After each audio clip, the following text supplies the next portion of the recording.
तो फ्रेंड, आज की वीडियो सीरीज के अंदर हम डिस्कस करने वाले हैं केमिस्ट्री के अंदर काफ़ी इंपॉर्टेंट टॉपिक पीरियोडिक प्रॉपर्टीज हम लोग वीडियो देख रहे थे, जिसमें हम जानेंगे कि variation in sp-d-f orbital energies किस तरीके से वर्क करता है, यानी किस तरीके से एनर्जी का जो कंजर्वेशन होता है वो परफॉर्म होता है अलग अलग जो ब्लॉक ऑफ पीरियोडिक प्रॉपर्टी होता है, पीरियोडिक टेबल होता है उसके अकॉर्डिंग। तो यहाँ पे सिंगल इलेक्ट्रॉन ऑटम्स आयन दिया गया है, जैसे हाइड्रोजन हो गया, हीलियम प्लस हो गया, लिथियम डबल प्लस हो गया, तो कंटेन 1 इलेक्ट्रॉन।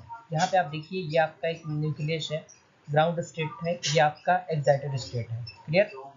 यहाँ पे बीच में आपका है इलेक्ट्रॉन, प्रोटॉन सॉरी, ये आपका न्यूट्रॉन। यहाँ पे ये सारी चीज़ें जो इलेक्ट्रॉन्स है वो सारी क्या कर रही है, मूव कर रही है।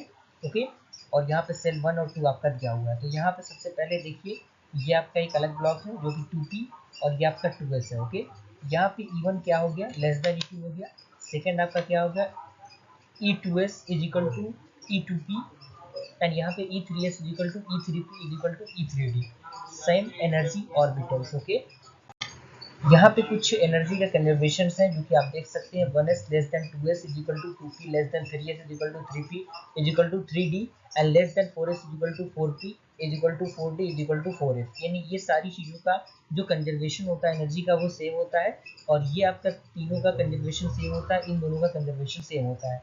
यहाँ पे आप देख सकते हैं सिंगल इलेक्ट्रॉन एटम दिया गया है, एनर्जी आपका यहाँ पे अलग अलग ब्लॉक में इसको डिफाइन किया गया है। ये आपका एनर्जी है, मल्टीपल इलेक्ट्रॉन एटम्स यहाँ पे आपके दिए गए हैं। तो इस तरीके से ये एनर्जी कंजर्वेशन क्या होता है, वर्क करता है यहाँ पे।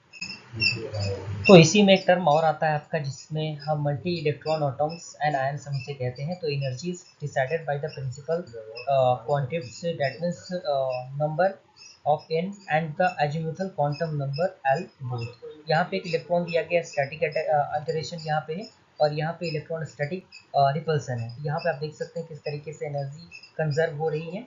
यहाँ पे single electron energy is decided by the n and multiple electron system, यहाँ पे अल्टरेशन और यहाँ पे रिपल्सन हो रहा है।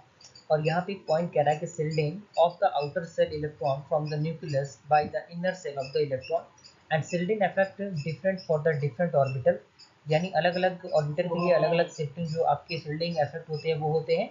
और यहाँ पे एस पी आपका दिया हुआ है, आप देख सकते हैं यहाँ पे S less than P less than D less than F. यहाँ पे एस ऑर्बिटल के लिए एल इज इक्वल टू 0 है, पी के लिए L is equal to 1, D के लिए 2 और एफ के लिए क्या है आपका 3। तो यहाँ पे एक पॉइंट फ्रेंड कह रहा है कि orbital which experience more shielding effect has higher energy, यानी अगर किसी भी ऑर्बिटल के पास ज़्यादा शिल्डिंग इफेक्ट है तो उसका जो एनर्जी होगा उसके पास क्या होगा, हायर होगा। जैसे n प्लस एल अगर ज़्यादा है तो एनर्जी भी ज़्यादा होगा, n plus L then the same then which has higher n and energy n। Okay, जैसे आप यहाँ पे देख सकते हैं सारी चीज़ें लिखी गई हैं, और इस तरीके से हमने इस टॉपिक को कवर अप किया।